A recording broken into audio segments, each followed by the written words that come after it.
Hi everyone and welcome to the weekly update with me, Richard Perry, market analyst at Tech Markets. Each week I take you through the key events that I believe will be driving your investments in the coming days. Now, certainly in the first week of the new year, trading volatility has been enormous. Global stock markets have been flying around all over the place and there have been considerable moves.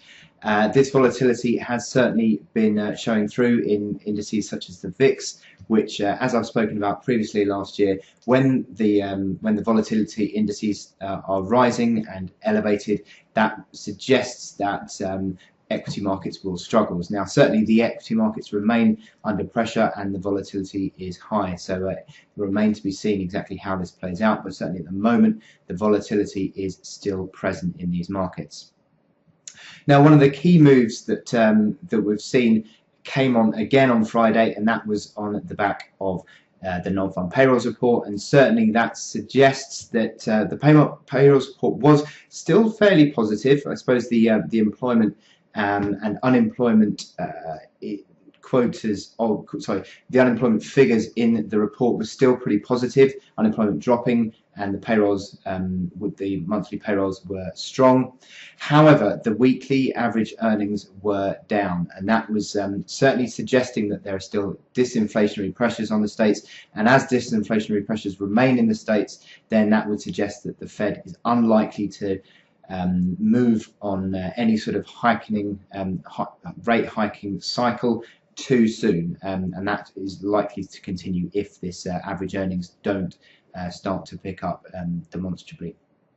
So what we've seen on the back of that is considerable volatility in not only the equity markets but also the currency markets. The forex markets, where are they sitting at the moment? Well, we've had some potential technical rallies that came through at the front end of in the last few days of last week.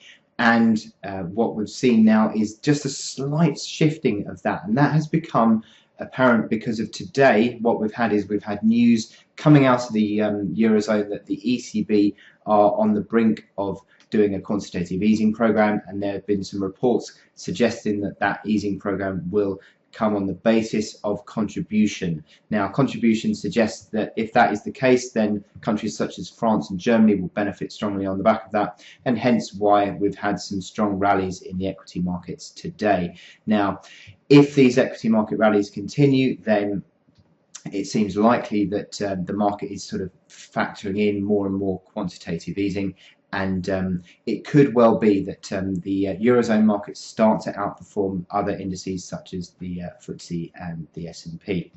So this week, looking at the forex markets though, as I said, we've got some technical rallies going on, and these technical rallies started to come through on Thursday last week. Just slightly reversed those technical rallies today as the dollar has strengthened again, but these technical rallies have not yet been blown out of the water. We've still got some kilos in place. On the euro, we've got a kilo at $1.1753, and if that kilo remains intact, then the prospect of a technical rally remains on board. On the cable chart, we've got a kilo that comes in at $1.5032. Now, cable just couldn't quite breach the $1.52 resistance today before the correction came in with the dollar strengthening. However, around $1.51, there's a bit of a basis of support, so it's a little bit of a mid-range trade between these two levels, $1.5032 up towards $1.52 figure. Now, exactly how euro, dollar, and cable perform and break out, just I think could be determined also by other events this week. We've got a lot of key Eurozone events coming up, which I'll talk about in a bit, but certainly they are sort of still in the process potentially of a technical rally. Now, on dollar yen, it's a very interesting one because dollar yen has actually been sort of more stable than it has been over the last few months. In the last 3 weeks, it's basically been trading sideways in a bit of a consolidation range. And that consolidation range comes between 118 and 120.82. Now, at the moment, we're still mid-range of that, and once again, the dollar is looking at how it's going to sort of make its next move, but at the moment, we don't know how that's going to go. But certainly, longer term, I remain positive on dollar yen. I still think it's going to be breaking to new high ground, breaking to new multi-year highs. But at the moment we're in a consolidation phase. So those equity markets, well, the indices have certainly started to rally again. This big volatility that we've seen in the last week or so continues. Certainly the DAX is up over 1% again today, so very choppy on these markets.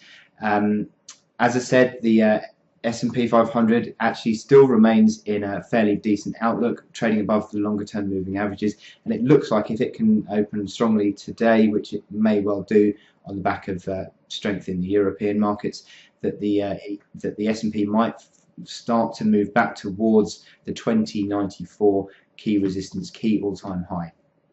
We've also got earnings season, which is going to start up as well, so lots going on to move the S&P. Now for the DAX, it's in more of a consolidation pattern, and it needs to move above 9,860, whereas the FTSE is more of a laggard. The DAX looks like it still could have the ability to break up.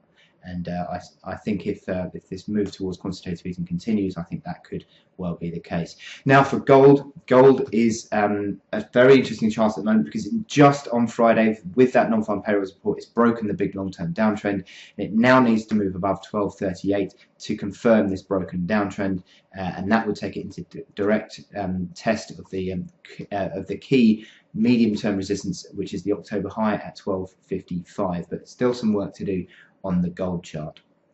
So throughout the rest of this week, what we've got a lot of inflation data. We've got inflation for the UK on Tuesday, and then onto Friday we've got inflation for the Eurozone, which is the final HICP number, and also the US as well. Now both the UK and the US are forecast for their inflation to continue to drop lower, so that would suggest that that's going to put, again, first of all, on Tuesday, that would put pressure on sterling, but then on Friday, maybe a little bit of pressure would be taken on the dollar chart. Now, through the middle of the week, we've got the very interesting announcement by the European Court of Justice on Wednesday about the legality of the European Stability Mechanism. And if that comes out as what the judgment says, if it comes out as legal, then sort of all systems go for quantitative easing. So, but if it's deemed to be illegal, then it certainly puts a big spanner in the works as to how the European Central Bank can ease monetary policy further going forward.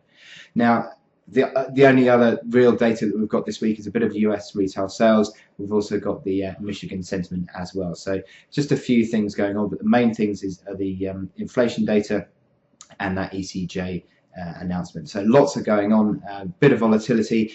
Volatility remains strong in the European equity markets, and I think that is going to continue for the time being. So I wish you good luck in your trading throughout this week, and I'll speak to you again next week. Thank you.